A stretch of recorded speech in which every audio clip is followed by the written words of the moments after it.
I sold your beach house, Mom. I needed the money.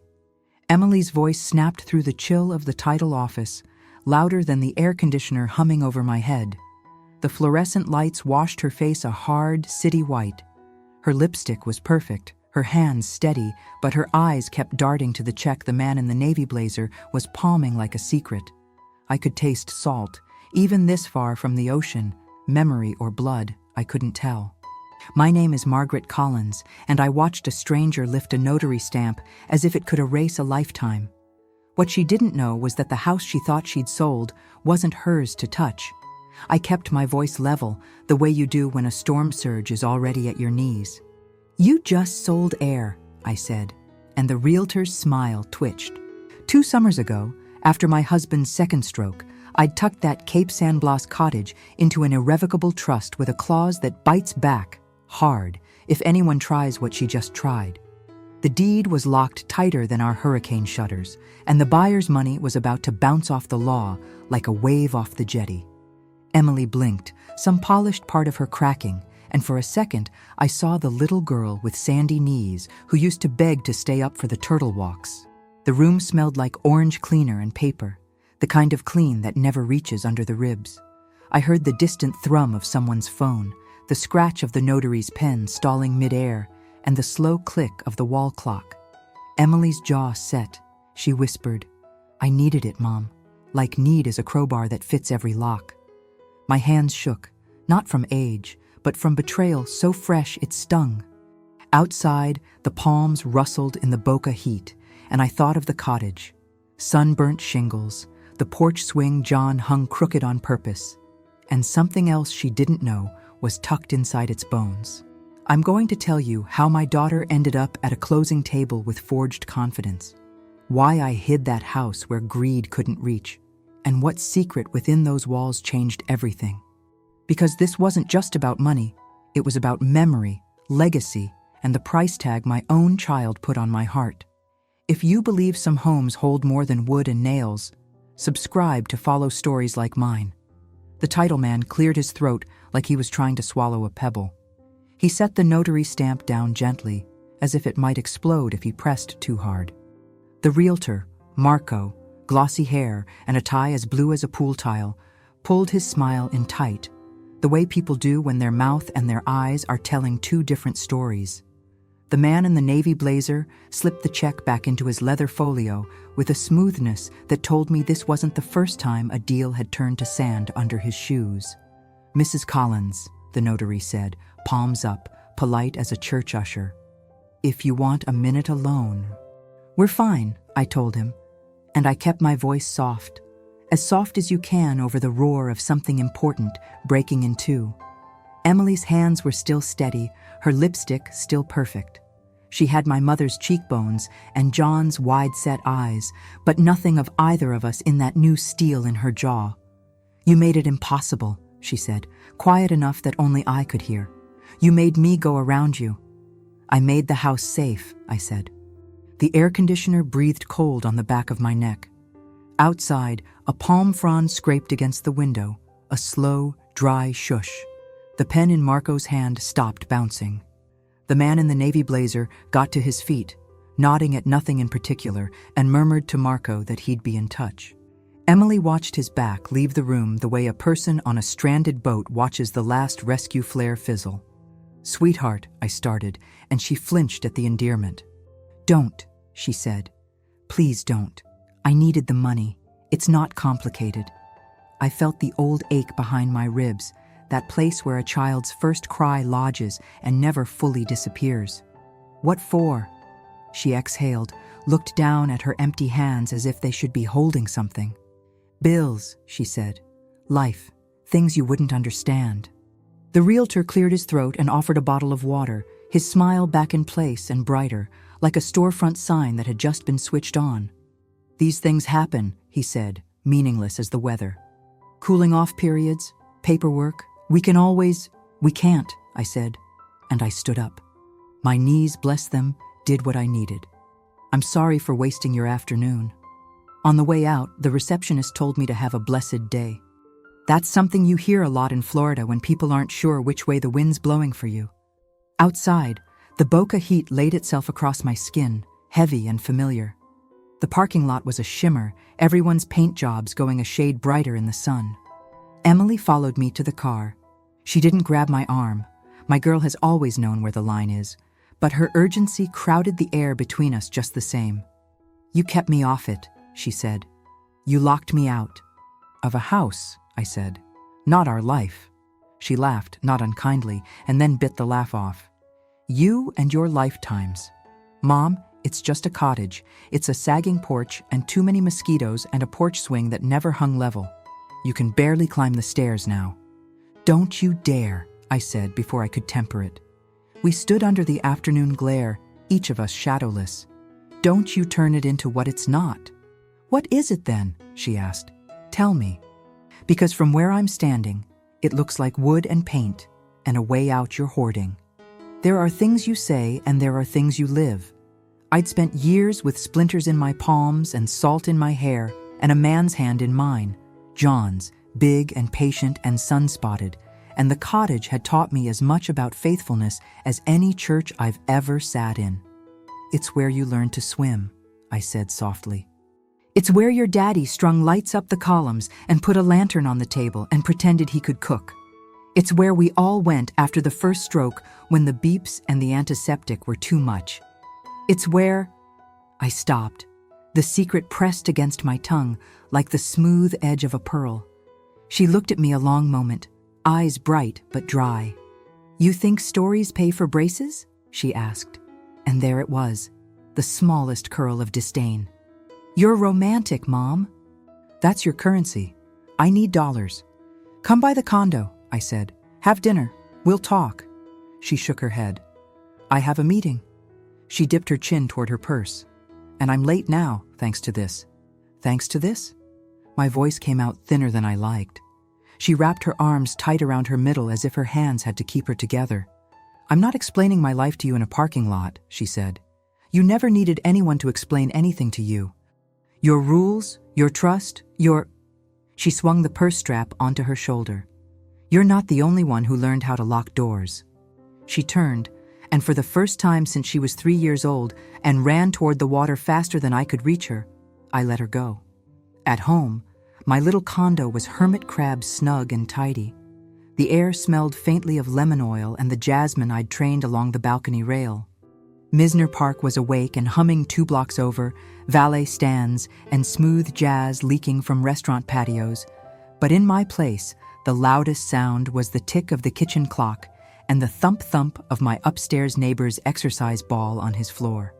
I flicked on the kettle and laid out the good tea, the stuff John always said tasted like lawn clippings, and which I loved to my bones, and I sat. Routines have saved my life more than once. When you are 25 and the baby is colicky and your husband is working late and you're 3 days past good sleep, routines keep you from crying in the pantry. When you are 67 and the man you loved through hurricanes has a second stroke and remembers the year, but not your name, routines keep your feet moving, keep your hands gentle. So I made tea. I sliced a mango for myself, skinning it with a paring knife the way my mother taught me. And I thought of all the tiny sacrifices women make that no one writes down. The last piece of fish on the platter you give to someone else, the extra shift you take, the plant you keep alive because someone loved it once. I thought of the summer after Hurricane Michael, when the sand road on Cape San Blas worked loose like a tooth and the cottage leaned hard into the wind. We were lucky. Friends up in Mexico Beach lost walls and cars and pictures that no insurance adjuster ever asks about. We drove up from Boca with the bed of John's Chevy full of tarps and bleach and one glorious chainsaw borrowed from Pastor Jim. And we found our little house standing stubborn, shingles gone scarred and every inch of her covered in graceless, beautiful pine straw. We slept on the floor on a deflated air mattress because the electric was a rumor then. And I learned, in the gray of those dawns, how to tell a salvageable board from one that would only ever splinter in your hands.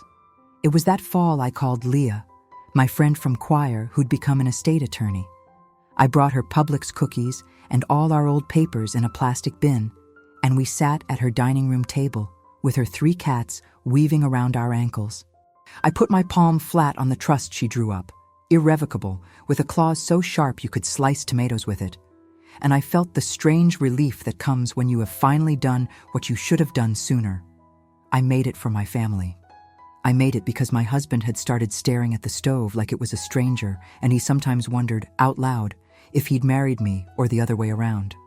I made it because my daughter, my bright, beautiful Emily, collected plans like seashells, then got tired of carrying them and dropped them where she stood.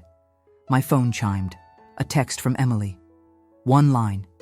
I'll be paying you back for the poking around you did today. It wasn't a threat. My girl is not cruel.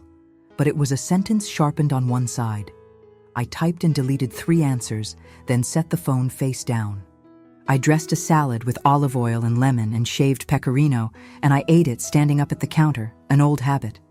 On the stove, a pot of black beans simmered with bay leaf and onion the way my neighbor Arlene taught me, and I spooned out a bowl, squeezed lime over the top, and ate that too. Food grounds you when your child's voice floats in and out of the tide line of your memory, like something you should be able to grab. After dinner, I sat at the little desk by the window, the one with the brass pull you have to jiggle. The turtles would be hatching by now, on the Cape, little commas of life making punctuation marks in the damp sand. I could hear John's voice in my head. He loved those nights, loved the hush that spreads along a line of strangers when the first tiny flipper lifts. Emily had loved it too once. She'd made us be quiet, put her finger to her lips as if the hatchlings could be frightened by joy. I pulled out the spiral-bound notebook I use for church meeting notes and grocery lists and reminders I pretend not to need. I wrote a name, Leah. Then below it, Cape. And under that, box. 2 summers ago, after the second stroke, after John came home from rehab with those big open hands that didn't always remember where to put themselves, I went looking for a spare set of shower curtain rings in the cottage closet under the stairs. I found the nest of old paint cans and the basket of badminton birdies whose feathers had all but fallen out. A tin of brads so rusted they'd formed their own little continent.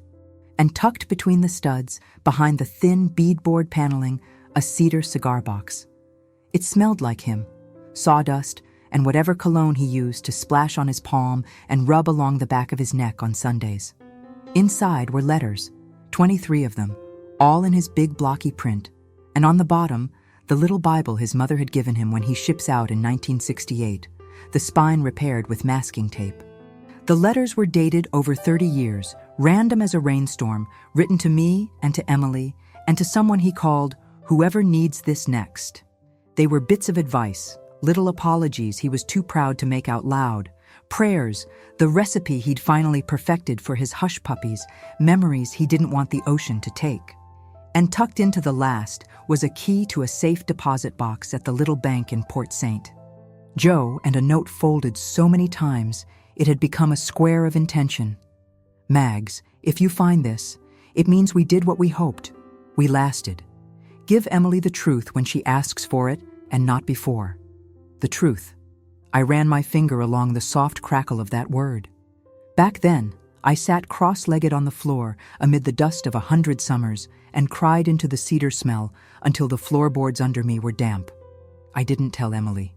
She was in Dallas then, working nights at a hotel bar and taking day classes that never quite seemed to stack into a degree. She called me once from a patio where a singer with a guitar was playing country songs and told me she thought she was in love again. I listened. I asked questions. I didn't mail the letters. I poured myself another cup of tea and called Leah now. It rang and rang. When she picked up, the sound of her kitchen, spoon against ceramic, a far-off laugh, filled my ear. "Margaret, you okay?" she asked. She always asks. "I'm fine," I said, and the word felt both true and like a costume. "We had a hiccup." Emily tried it. In broad daylight, Leah made a low hum. "The trust holds." "I know." I watched the streaks of headlights throw little pale rectangles on my ceiling. "Remember the clause?" I remember writing it. The trustee can remove any beneficiary who attempts to transfer or encumber property without consent. If you want to exercise it, we can do that. I swallowed. The idea of removing my daughter from anything that had the word family attached to it made my stomach heave. I'm not ready. You don't have to be. She rustled some paper. Do you need me to speak with her? Sometimes hearing the law from a third party makes the sting feel less personal. I don't think Emily's concerned with the law just now. Leah was quiet a beat. Then what are you going to do? I'm going to the Cape, I said. It's time. I packed that night like I always have, careful and deliberate. I rolled socks into balls and tucked them into the toes of my walking shoes. I folded John's old navy t-shirt, faded and soft, the one Emily stole in high school and wore like armor when she had to give a presentation in front of a class. How she brings that up only when we're being kind to each other.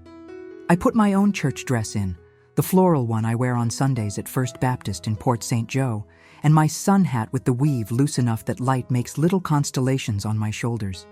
I fed my spider plant, turned the AC up, set the alarm. It's funny.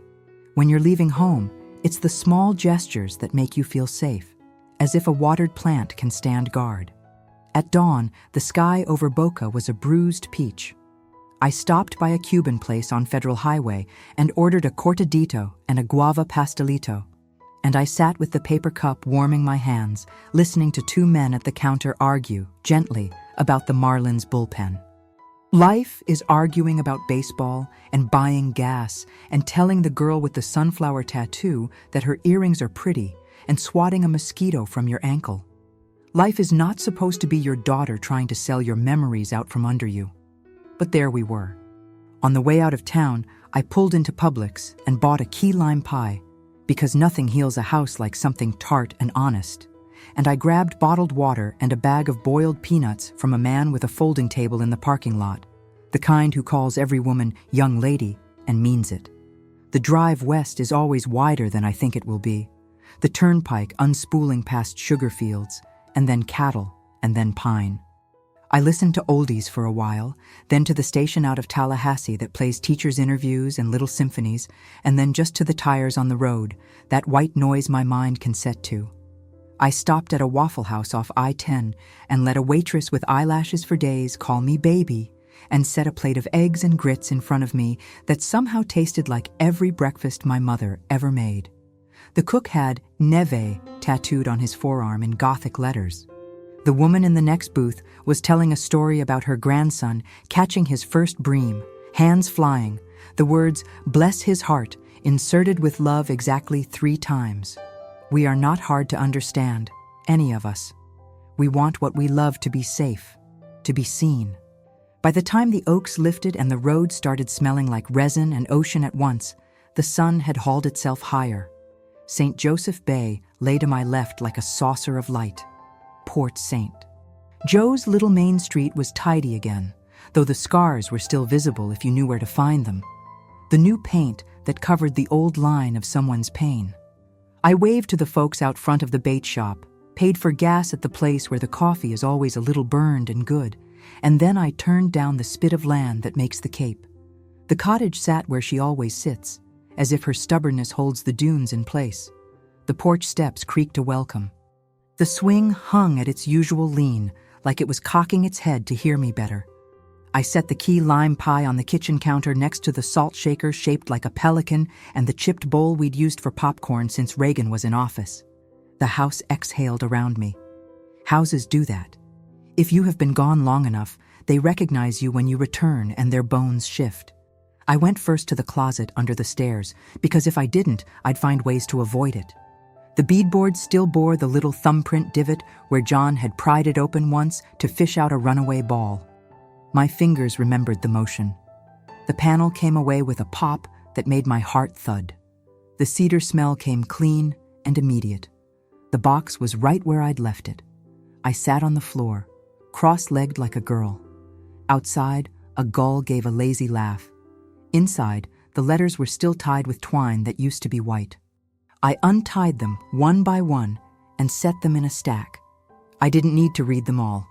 I knew them now the way I know the route my feet take to the mailbox and back. But I pulled out the last one anyway, the note with the safe deposit key taped to it. "Mags," it began in John's squarish hand. If you found this, we did something right, and I did a few things wrong. I figured out late that I am the kind of man who needs wood to talk to him. This house has been telling me for years to be braver. The money in the box in town is for the person who asks for help and means it, not for the plan that gets spit out and forgotten. If our girl needs it and is ready, give it to her. If she's not, put it in the water and let it go to some turtles. You always did know how to read the tide better than I did. I put the paper down. The little key winked at me. The truth, he had said. Give her the truth when she asks. I'm asking, I whispered, though he was beyond hearing it in any way I could prove. I put the letters back, careful as a librarian reshelving a favorite, and slid the panel into place. The pie sweated on the counter. The sun threw diamonds across the floorboards in the stripe of light that came through the screen door. The phone buzzed. A text from Emily. Are you at the cottage? I pictured her there in whatever office she uses these days, hands manicured, phone lying on a manila folder with her name on it, a coffee she didn't drink cooling by her elbow, that anxious energy she's always carried burning holes in her focus. Yes, I typed, and then before I could stop myself, come. 3 dots. Disappearing, returning. Okay, she said finally. Tonight. I put on the kettle like prayer and sat with a mug watching the porch. I thought about all the times I didn't tell Emily things I should have, and all the times I told her things she wasn't ready for. People like to say that motherhood is knowing when to step back and when to push. They don't talk about how often it's guessing. Toward afternoon, Miss Lila from 2 doors down spotted me out front and came up the path, her sandals making that soft slap. Well, there she is, she said, hugging me like time isn't real. I told Lyle you'd be back when the snapper come in. You look good, Margaret.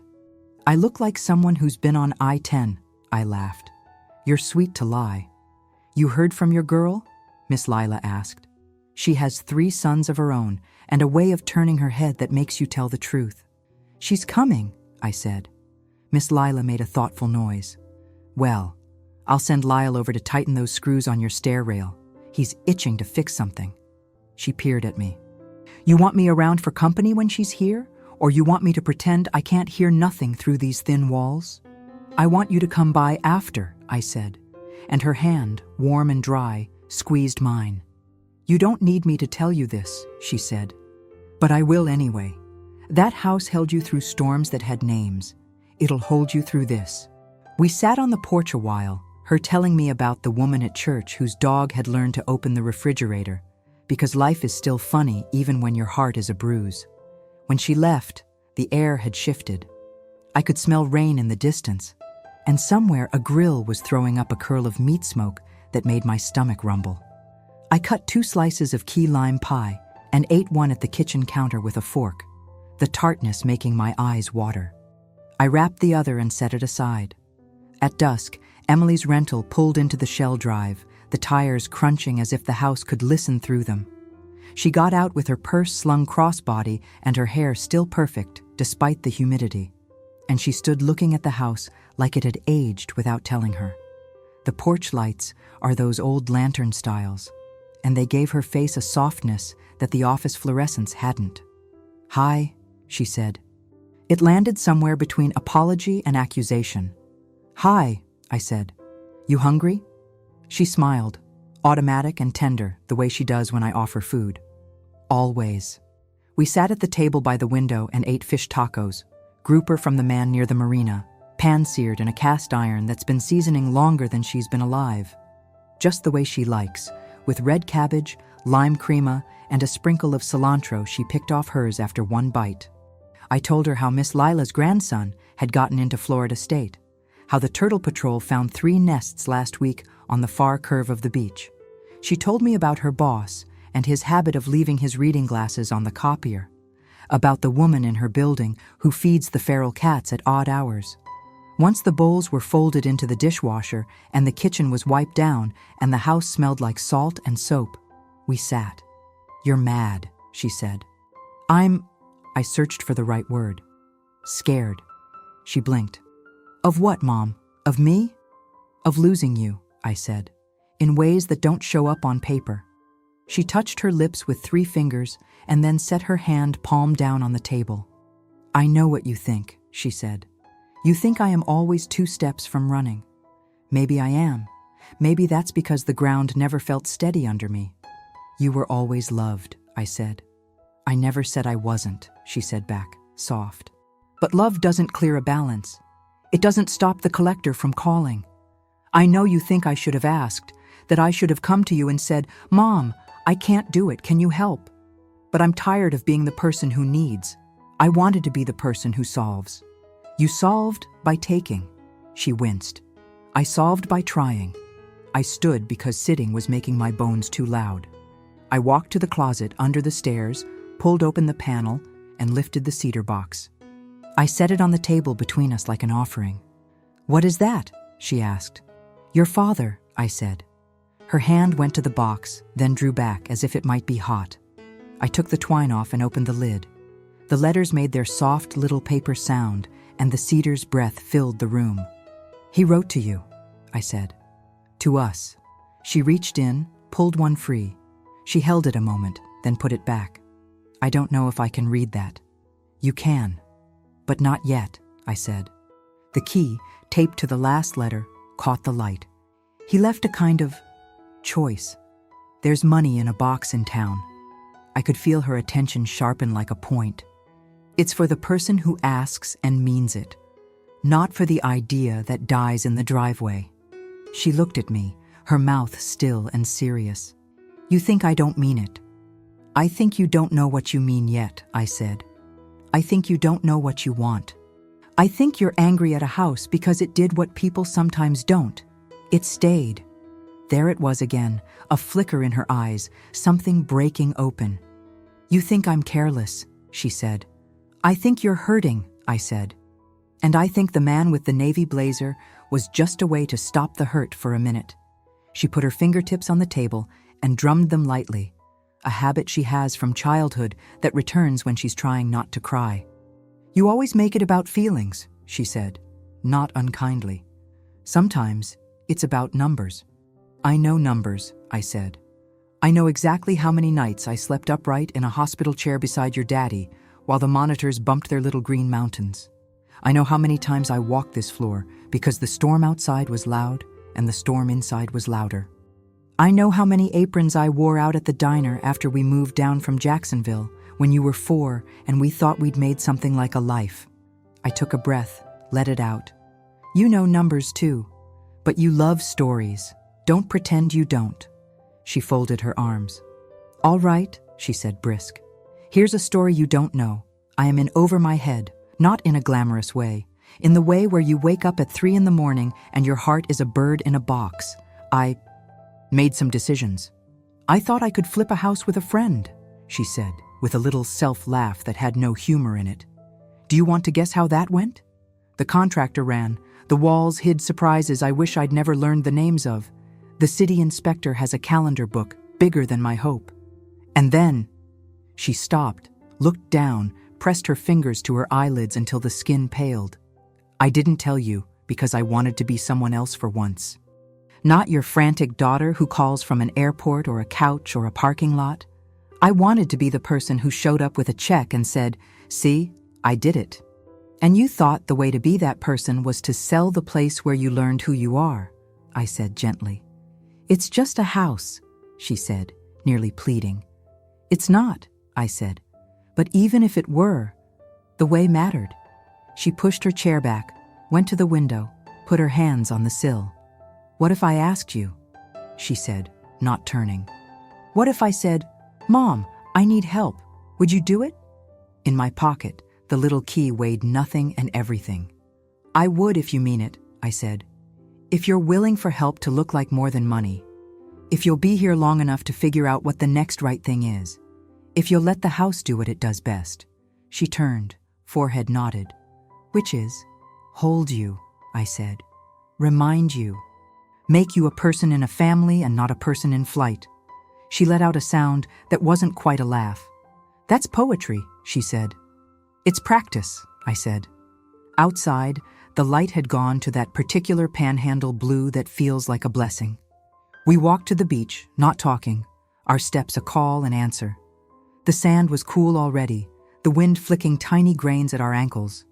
We stood at the edge of the water where the Gulf breathed in and out, and we watched a line of pelicans skim the surface, their bodies the exact color of the evening.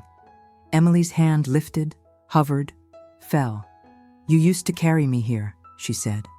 "You used to fall asleep on my shoulder with sand in your hair," I said. We stood until the light nearly disappeared and the first star wrote itself in the sky. On the walk back, she stopped. "You could have told me about the box before." "I could have," I said, "but your daddy asked me not to. He knew us better than we sometimes do. He knew timing is as important as truth." She pushed her hair behind her ear. "You'll go to the bank tomorrow?" "If you ask me to." She nodded. "I'm asking." It was not a truce. It was not peace. It was a beginning, the kind that can go any direction.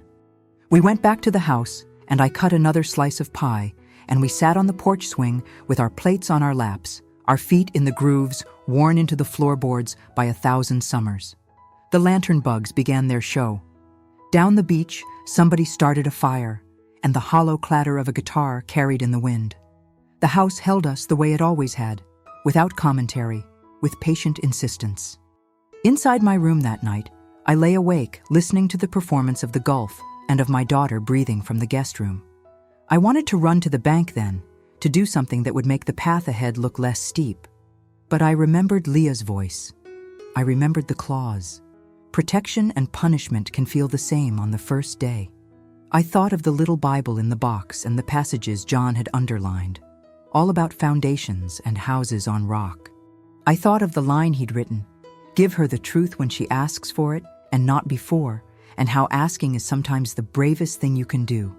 Tomorrow would come with a line at the bank and the smell of paper, and that this is official quiet.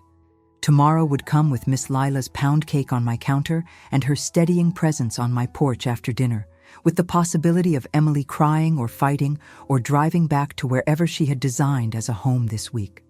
Tomorrow would bring the decision I had to make about the trust, about whether to exercise the clause that would cut her out for trying to sell what wasn't hers. I didn't know yet. What I knew was the feel of the cedar box under my palm, the weight of the key, the swell in my chest when my daughter walked down to the water and didn't keep going. In the dark, I pressed my hand flat to the wall beside my bed. The wood was warm with the day still. This is what you are for, I thought. Not speaking to the house so much as to myself, to stand, to hold, to wait when waiting is an act of love, to open your door and your hands and your better judgment in a way that keeps everyone breathing. Somewhere out in the dunes, a turtle laid her eggs, scooped sand over them with a diligence that both broke and mended me. Somewhere along the highway, a woman drove east to make amends. Somewhere in Boca, a receptionist locked a glass door and turned a sign from open to closed. I lay there and listened to my home settle around me and to the quiet of my heart, and I knew this much, that the fight had begun, yes, but also something better had started, something that had to do with the secret the house kept for me and with the one I would have to give.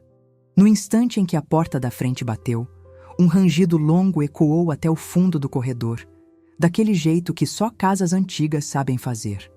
Uma nota de aviso e talvez esperança. Sentei à mesa da cozinha, a toalha ainda manchada do jantar, o prato vazio à minha frente. O cheiro do peixe e da lima ainda dançava entre as ripas, mas a doçura se misturava ao amargo do que ecoava dentro de mim. Tantos pequenos atos diários, escolher um limão fresco, separar a melhor fatia de cebola, dobrar os guardanapos como minha mãe fazia, eram um tipo de fidelidade àqueles que vieram antes. Mas não adianta. Mesmo em silêncio, o ruído da injustiça se multiplica. A injustiça, naquela noite, tinha nome. Emily, minha filha. Quando penso na quantidade de vezes que me desfiz para que ela estivesse inteira, fico assustada com a facilidade com que ela tentou me passar para trás. Não era só o dinheiro. Era não perguntar. Era agir como se minha memória fosse um estorvo.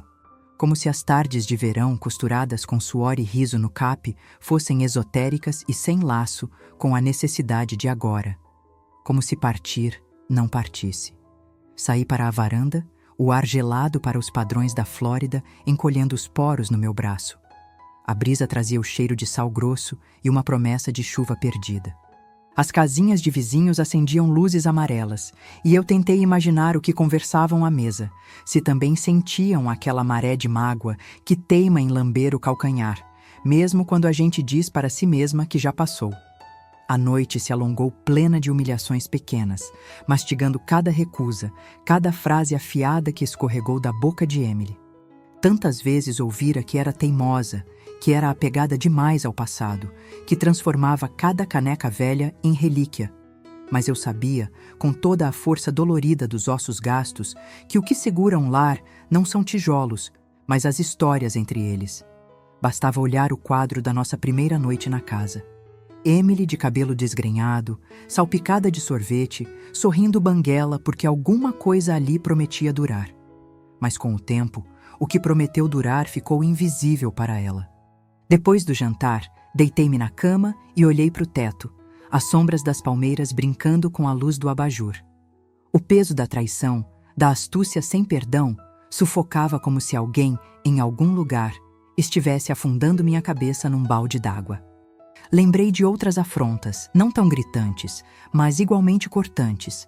O aniversário em que ela esqueceu de ligar, a vez que precisei de ajuda para carregar as caixas do carro e ela inventou uma reunião, a festa de Natal em que saiu mais cedo, dizendo que os amigos também são família. Pequenas negações que, somadas, azedam o coração. Mas essa última, vender minha casa sem nem me avisar, tinha algo de definitivo. Nessa madrugada clara, percebi que existia um limite, um basta, repousando em algum canto do meu sangue. O objeto símbolo do meu basta ainda estava comigo e cabia na palma da mão.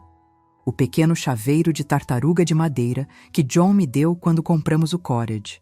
Ele sabia que eu sonhava proteger as tartarugas marinhas dali, bichos que voltam sempre ao berço para pôr seus ovos, mesmo que o mar as tenha levado a léguas. A casa era isso para mim, maré de volta, círculo.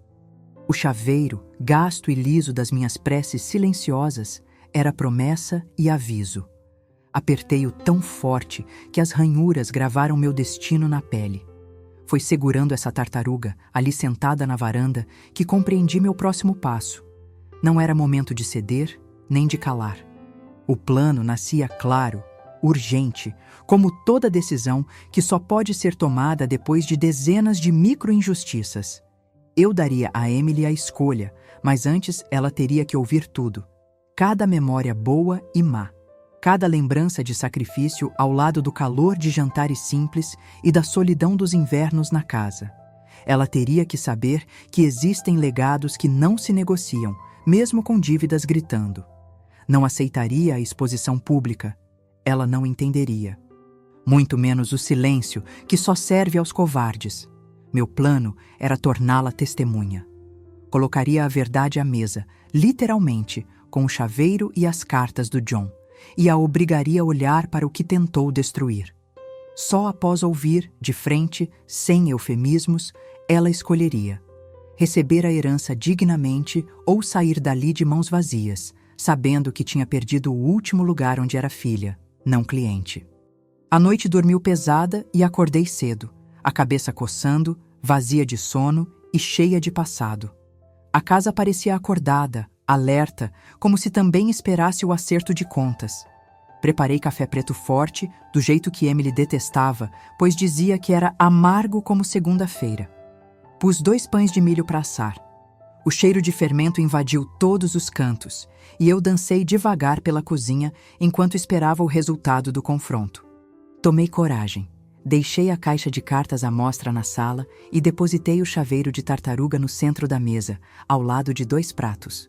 Um silêncio de respeito pairou.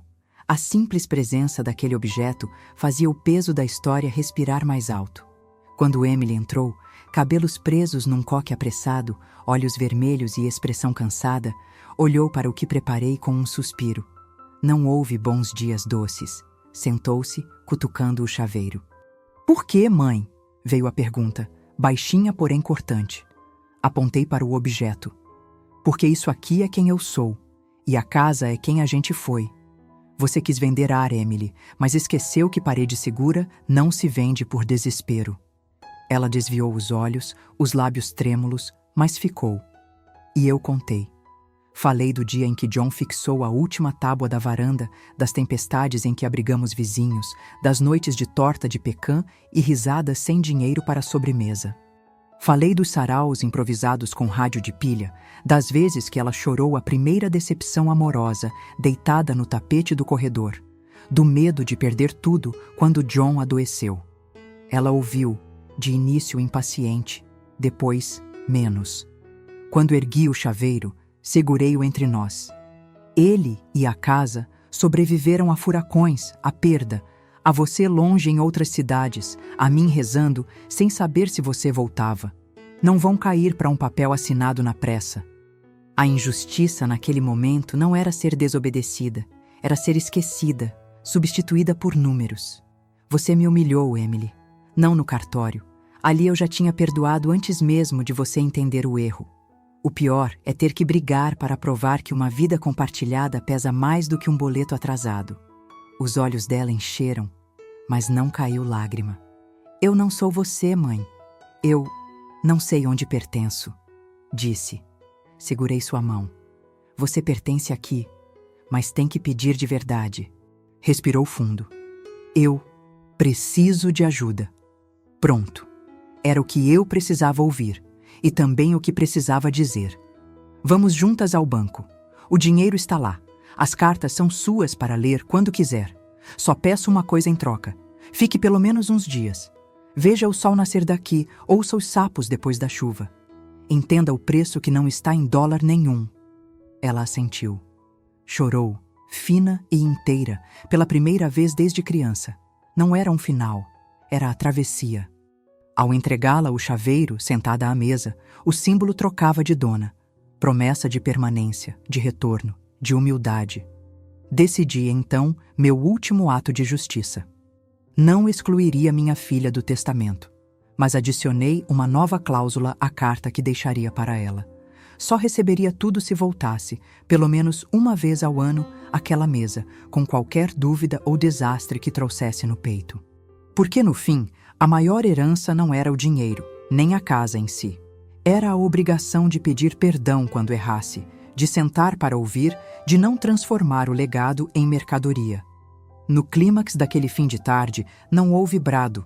Foi um silêncio estonteante, carregado pelo guincho das gaivotas sobre o mar, pelo cheiro de pão quentinho se multiplicando na cozinha, pela pequena tartaruga de madeira dançando na palma da mão de Emily. Era o suficiente. Era, enfim, justiça e reconciliação, costuradas à força, do jeito que as mulheres da minha família sabem fazer. Quieto, mas irremediável. A manhã seguinte nasceu molhada de orvalho, o céu azul lavado como quem acorda depois do choro. Senti o cheiro do milho e fermento recendendo da cozinha, ocupando os cantos do cottage com um calor simples que só existe em casas que carregam o peso de muitos invernos e verões. Emily ainda dormia, as pálpebras tingidas daquela sombra leve de noites mal dormidas, o rosto, pela primeira vez desde menina, amansado de alguma pressa. Lavei o rosto, amarrei os cabelos no rabo de cavalo frouxo, que já foi moda entre donas de casa nas décadas antigas, e deixei o rádio baixinho. Billie Holiday, sussurrando notas tristes, enquanto o mundo lá fora parecia retomar seu ritmo. Lento, corajoso, terno. Tomei café sozinha na varanda, as mãos quentes em torno da caneca, escoltando pensamentos que vinha cultivando desde a explosão do dia anterior. O cheiro salino, o bater tímido do vento nas ripas, o tagarelar das gaivotas. Tudo me lembrava o que John dizia quando estávamos longe, trabalhando para conseguir aquilo tudo. A casa é teu altar, Megs. Os de fora não compreendem, mas a casa boa cura o que os de dentro nem sabem que dói. Segurei firme o chaveiro de tartaruga já gasto, engraçado como certos objetos sobrevivem a tudo, inclusive às pessoas. A coragem para o dia precisava germinar cedo, queria evitar arrependimentos. Hoje não era um dia de paredes caindo, mas de reconstrução, mesmo que os tijolos fossem emoções delicadas, mais frágeis que concreto. Quando Emily acordou, a vi parada no batente da porta da cozinha, desajeitada e pequena, como há muito tempo não via. O cabelo desalinhado, o moletom grande demais. Achei bonito vê-la sem aquela couraça de mulher de escritório, sem o perfume caro tentando cobrir cicatrizes que só se vê de perto. Tem pão? Foi tudo o que disse, hesitante. Tem, filha, respondi sorrindo. E café forte do jeito que reclama. Ela fez uma careta. Prometo que hoje não reclamo. Sentei, partilhando o pão quente, cheiroso de fermento e memória, de punhado em punhado. O silêncio ocupou a mesa feito um velho amigo, cada uma mastigando o que queria dizer na hora certa. A primeira a ceder fui eu. Sabe, Emily, comecei, olhando firme. Durante muito tempo, achei que ser mãe era só proteger. Mas às vezes, a gente protege tanto que acaba impedindo o outro de descobrir a própria força. Eu falhei nisso. Achei que blindando a casa, os segredos, estava te dando liberdade. Talvez estava só te dizendo que não confiava. Ela respirou fundo. Mãe, eu nem sei se estou pronta para dizer tudo o que sinto. Parte de mim pensa que nunca vou conseguir chegar direito nessa mesa de volta, sabe? Suspirou. E a voz se quebrou daquele jeito que só filhos conseguem diante dos próprios erros. Quando papai morreu, você sumiu dentro da cozinha, dentro das panelas, das regras, dos inventários. Eu gritei para você me ver, mas você só anotava a lista de compras, fingia que não ouvia. Fui atingida por uma dor funda. Enxerguei naquele instante a Emily pequena e a mulher diante de mim. As duas, perdidas, tentando se encontrar dentro do que sobrou de nós. Estiquei a mão sobre a mesa e toquei o chaveiro entre nós, como ponto de ancoragem. Eu me escondi, sim, filha. Cada receita era uma forma de falar sem dizer nada. Mas nunca, nunca mesmo, imaginei que confiaríamos tão pouco uma na outra. Talvez seja esse o preço de amar errado, mas é o preço de amar, de qualquer jeito. Ela pegou o chaveiro com os dedos. Entrelaçou meus, sem soltar. Eu precisava tanto resolver as coisas por mim. Só que perdi o norte. Não queria mais pedir nada. E no fundo, quando tentei vender a casa, era como se pudesse cortar um fio que me prendia àquela fraqueza da espera. Vender a casa era vender tua própria história, sussurrei. Tem erro que a gente só entende quando está na beira do abismo. Ainda bem que a casa nos segurou antes. Ficamos ali sentadas, até o pão esfriar, até os grilos guardarem silêncio, até o sol escorregar janela adentro. O mundo do lado de fora podia continuar correndo, os e-mails da Emily apitarem um atrás do outro naquele celular cravejado de notificações, mas entre nós havia de novo uma calma delicada. Da reconstrução começada, da briga que para uma mãe nunca teve a ver só com dinheiro, mas com a chance de pedir e dar perdão. Comemos devagar. Preparei uma omelete com o restinho do peixe do jantar, umas fatias finas de queijo, o cheiro misturado à tensão que pouco a pouco se dissolvia. Emily comeu 3 pedaços, como fazia adolescente quando tentava cicatrizar a saudade do pai com comida quente. Vamos ao banco? Murmurei, tirando do avental o envelope branco. As cartas do John lá dentro, a chave do cofre colada ao papel, a letra grande dizendo, para quem pedir de coração aberto. Ela assentiu. Vestiu a jaqueta velha jogada na poltrona, amarrou o cabelo sem pentear e seguimos até Port St. Joe sob o céu límpido, o carro sacolejando lento entre dunas conhecidas, cada curva um recomeço. O banco cheirava a papel novo, desinfetante e ar-condicionado. Havia flores de plástico no balcão e a moça do caixa usava batom cor de uva. Entreguei a chave, os documentos e esperei. Quando a gerente trouxe a caixa, pesada, de ferro frio, pus na mesa para Emily. Sou eu quem decide? Perguntou, olhos grandes. Agora é todo teu, se pedir olhando no olho, respondi. Quero que leia a primeira carta agora, antes de abrir qualquer envelope. Ela abriu. A letra do pai tremida, mas firme. Filha, O mundo vai tentar te ensinar que o que vale é o que se conta no extrato. Mas só quem fecha a conta do dia em paz dorme de verdade. Use isso para recomeçar, mas só se lembrar de onde veio. Emily chorou. Aquela lágrima grossa de libertação, não de vergonha. Abraçou a caixa, abraçou a carta, depois me abraçou. E nesse abraço não havia mais cobrança, só entrega. Voltamos para o cottage de alma lavada. Emily decidiu, por si, que parte daquele dinheiro pagaria as dívidas. Outra parte usaria para reformar a varanda, pintar os quartos, prometer vir ao menos todo verão.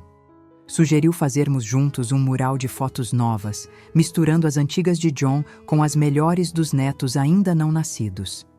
Dizia que queria, agora, reconstruir também as origens, não apenas sobreviver aos tombos da cidade grande.